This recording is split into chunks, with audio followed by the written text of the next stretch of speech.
تو کیا ان کی سزائیں قتل ہے؟ اور عامر صاحب صرف مجھے یہ بات بتا دیں کہ جو میں نے عبداللہ بن ابی کی بات جی جس کی گستاخی کی قرآن نے گواہی دی ہے، تو وہ اس واقعے کو، اور جو حضرت ان کے بیٹے تھے حضرت عبداللہ رضی اللہ تعالیٰ عنہ، انہوں نے کہا تھا کہ مجھے اگر اجازت دیں تو میں اس کی گردن اڑا دیتا ہوں، تو اس کو ان کو اجازت کی نہیں دیا حضرت صلی اللہ علیہ وسلم نے، اور پھر عبداللہ بن ابی کا جنازہ بھی پڑھایا، جس شخص کی خدا نے گستاخی کی اور منافقت کی گواہی دی۔ اس واقعے پہ ذرا روشنی ڈال دیں۔ ٹھیک ہے عطا بھائی، اور ٹائم ہو گیا، ٹھیک ہے عامر بھائی آپ آ جائیں۔ اچھا، پہلی تو گزارش یہ ہے کہ میں یہ بات کر رہا تھا کہ یہ جو سوسائٹی ہے نا، یہ چل ہی نہیں سکتی اگر آپ یہ نہ رکھیں قوانین۔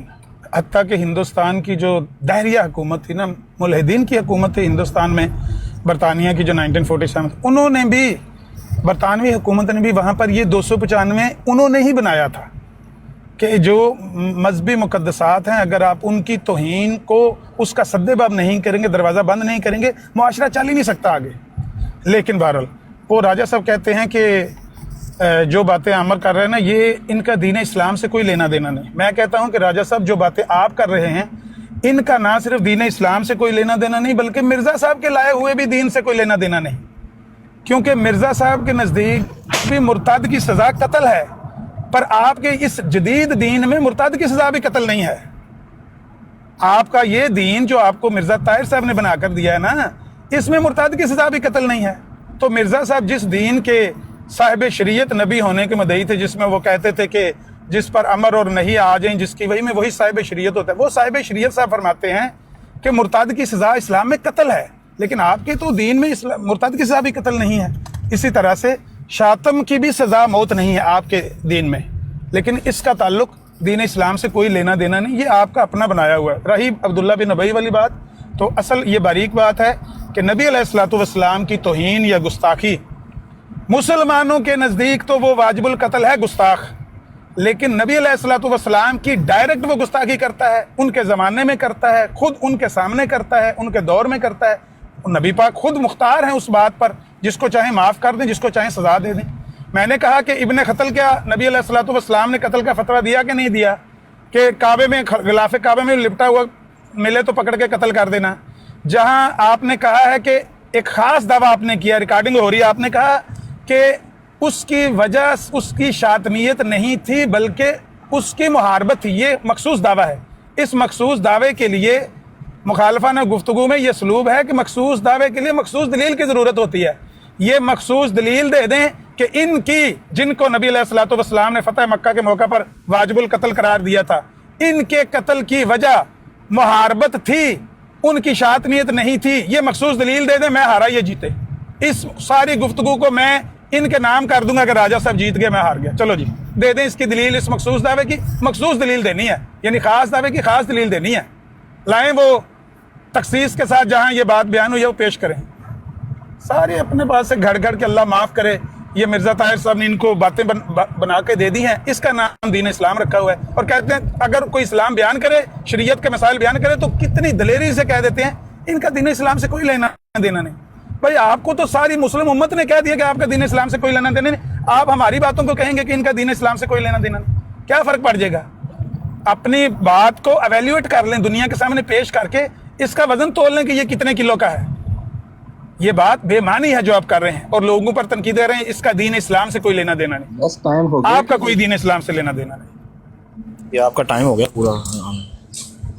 اچھا میں آخری بات سے شروع کر لیتا ہوں۔ یہ میری آخری ٹرم ہوگی، کیونکہ اگر کوئی ڈیبیٹ تو ہو نہیں رہی تھی، میں تو آپ دوستوں سے آپ ایک بات کر رہے تھے تو ایک روایت کی بات کرنی تھی اور اس میں اپنا موقف دینا تھا۔ ان کے عامر صاحب کے 3 پوائنٹس دے کے اس کے بعد یہ چاہیں تو اس کو رسپونڈ کر دیں، ان کی مرضی ہے، لیکن مجھے اجازت لینی ہوگی۔ یہ جو انہوں نے کہا کہ آپ کو پوری امت نے الگ کر دیا، تو یہ تو ایک پولیٹیکل ڈیسیجن تھا، اس پہ ہم ڈیبیٹس کرتے رہتے ہیں، کرتے رہیں گے۔ امت نے سب نے ایک دوسرے کو الگ بہت عرصہ پہلے کیا ہوا، بار بار یہ بیان کر چکے ہیں کہ امام احمد رضا خان بریلوی صاحب کے دیوبندی علماء کے بارے میں، اور مولانا ثناء اللہ امرتسری صاحب اور مولانا اشرف علی تھانوی صاحب، اور جو دیوبند کے علماء ہیں، اور جو مولانا مودودی صاحب اہل تشیع، ایک دوسرے کے خلاف انہوں نے سب کو ایک دوسرے سے دائرہ اسلام سے خارج کیا، ایک دوسرے کو کفر کے فتاویٰ دیے ہوئے ہیں، جو دیوبندی ہیں وہ بریلویوں کو کہتے ہیں کہ یہ مشرک ہیں، اور بریلوی دیوبندیوں کو کہتے ہیں یہ گستاخ رسول ہیں، اور سارے مل کے اہل تشیع کو کہتے ہیں کہ یہ گستاخ رسول بھی ہیں، گستاخ صحابہ بھی ہیں، گستاخ امہات المومنین بھی ہیں۔ انہی بنیادوں پہ انہوں نے اس شدید ترین فتاوی کفر کے ایک دوسرے پہ لگائے ہوئے، تو ساری امت نے ایک دوسرے کو خارج کیا ہوا ہے۔ احمدیوں کے معاملے میں یہ کیا گیا زیادہ سے زیادہ کہ ایک سیاسی طور پہ ایک سیاسی آدمی تھا، سیاسی اسمبلی تھی، دنیا دار لوگ تھے، انہوں نے کچھ پریشرز تھے اور اپنے مفادات تھے، اس کی وجہ سے کائن کا حصہ اس کو بنا دیا، تو یہ کوئی اتنی بڑی بات نہیں ہے، وہ کوئی دینی بحث نہیں تھی۔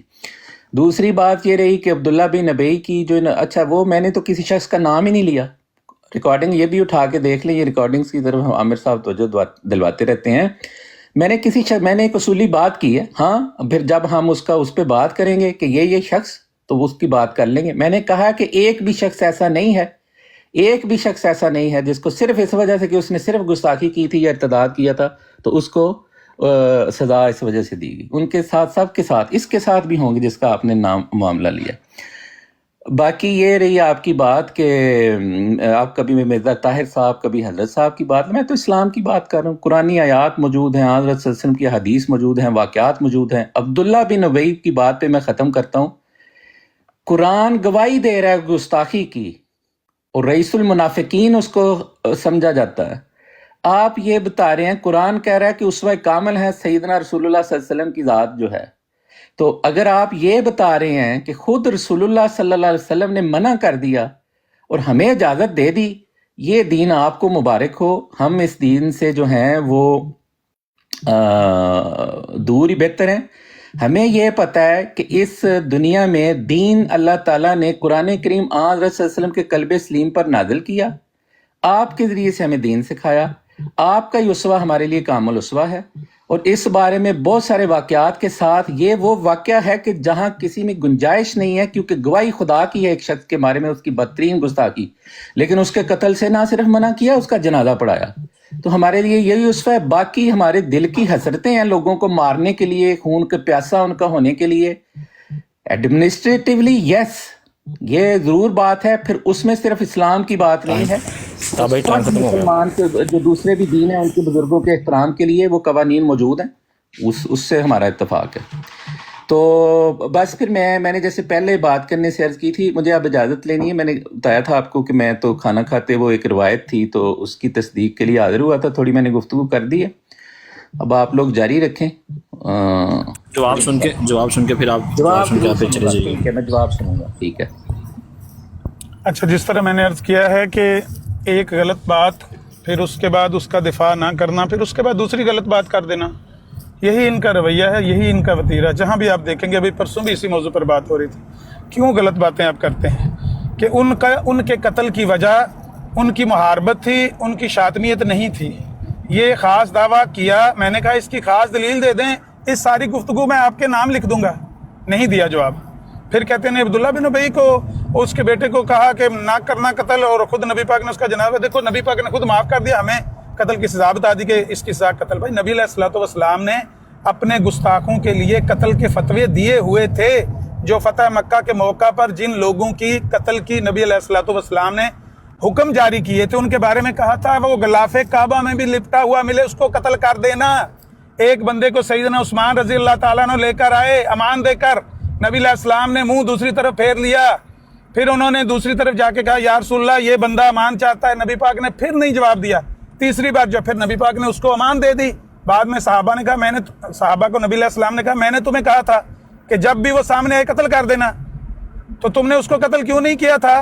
صحابہ کہنے لگے یا رسول اللہ وہ آپ کے سامنے آ گیا تو ہم نے سمجھا کہ مطلب غلط فہمی سی ہو گئی، کنفیوژن سی ہو گئی، تو آپ ہمیں آنکھ سے اشارہ کر دیتے، ہم اس کی گردن مار دیتے۔ پیارے نبی صلی اللہ علیہ وسلم نے فرمایا نبی کے شایان شان نہیں کہ وہ کسی کو آنکھ سے اشارہ کر کے کسی کے قتل کا اشارہ کرے کہ اس کو قتل کر دو، بالکل بھی نہیں۔ نبی علیہ الصلوۃ والسلام نے اپنی مرضی سے ان کو معاف کیا جن کو معاف کیا، ورنہ جنہوں نے ان کی گستاخی کی ان کے لیے نبی علیہ الصلوۃ والسلام نے کہا کہ یہ جہاں بھی ملے ان کو قتل کر دینا۔ لیکن آپ کی مجبوری یہ ہے کہ میں نے جیسے عرض کیا ہے کہ آپ نے یہ نیا ایک دین گھڑا ہوا ہے جس کا خود مرزا صاحب سے بھی کوئی لینا دینا نہیں ہے نا۔ خود مرزا صاحب بھی ان چیزوں کی وہ سزا نہیں بتاتے جو آپ نے گھڑی ہے 1984 کے بعد یہاں انگلینڈ آ کے یہ آپ کا نیا دین ہے بھائی جان. ہمارا میں اس سے کوئی لینا دینا نہیں. ہمیں صرف اور صرف غصہ اس وقت آتا ہے جب آپ اس کا نام اسلام رکھتے ہیں اور اس کو کہتے ہیں یہ اسلام میں یہ سزا نہیں ہے, قرآن اور حدیث میں اس کا کہیں ذکر نہیں ہے. ہمیں تو کافر قرار دیا انہوں نے سیاسی طور پر. بھائی سعودی عرب کو کون سی سیاست تھی, ملیشیا کی کون سی سیاست ہے جو آپ کے دروازے کے باہر بورڈ لگا ہوا ہے قادیانی بک نگامہ اسلام, وہ جو بورڈ لگے ہوئے ہیں وہاں کیوں لگے ہوئے ہیں؟ ایران میں جا کر دیکھ لیں, مصر میں, کویت میں, کسی اسلامی ملک میں جا کر پاؤں رکھ کے تو دیکھیں. ساری دنیا میں آپ غیر مسلم ہیں. کہتے نہیں پاکستان نے وہ سیاسی وجہ سے کیا ہمیں کافر قرار دیا, پوری دنیا میں تو سیاست نہیں تھی. بہرحال دوسرا جواب انہوں نے یہ دیا کہ ہمیں کافر قرار دینے والے خود ایک دوسرے کو, دیوبندیوں نے بریلویوں کو کافر قرار دیا ہوا. ماشاءاللہ, ایک غلط بات کے بعد دوسری غلط بات. بریلوی اور دیوبندی آپس میں بیٹیوں کے رشتے کرتے ہیں, ناطے رشتے کرتے ہیں, جینا مرنا ان کا ایک جیسا ہے. کبھی دیکھا ہے ان کو ایک دوسرے کو کافر کہتے ہوئے؟ ہاں, مولویوں کی چاند ایک مولویوں کی لڑائیوں کو آپ پیش کرتے ہیں, میں آپ کی اس سے بڑی لڑائیاں پیش کر سکتا ہوں. آپ کے مولویوں نے نہ صرف ایک دوسرے کو کافر کہا بلکہ اتنے گندے فتوے ایک دوسرے کے اوپر دیے کہ وہ ناقابل بیان ہے, اس زبان سے بیان بھی نہیں ہو سکتے. آپ کہتے ہیں کہ ہمارے مولویوں نے بریلویوں نے دیوبندیوں کو کافر قرار دیا. ٹائم ہو گیا پہن غصہ کرے گا, ٹائم ہو گیا. ٹھیک ہے جی ویس بھائی, ٹھیک ہے رجا بھائی, بہت شکریہ آپ کا, تھینک یو سو مچ. چلیں جزاک اللہ.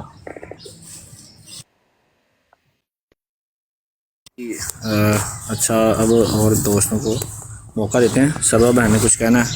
سرور بہن, میں نے اتارا تھا نیچے, معذرت چاہتا ہوں, جگہ چاہیے تھی, میں نے اپنا سمجھتے ہوئے آپ کو نیچے اتار دیا.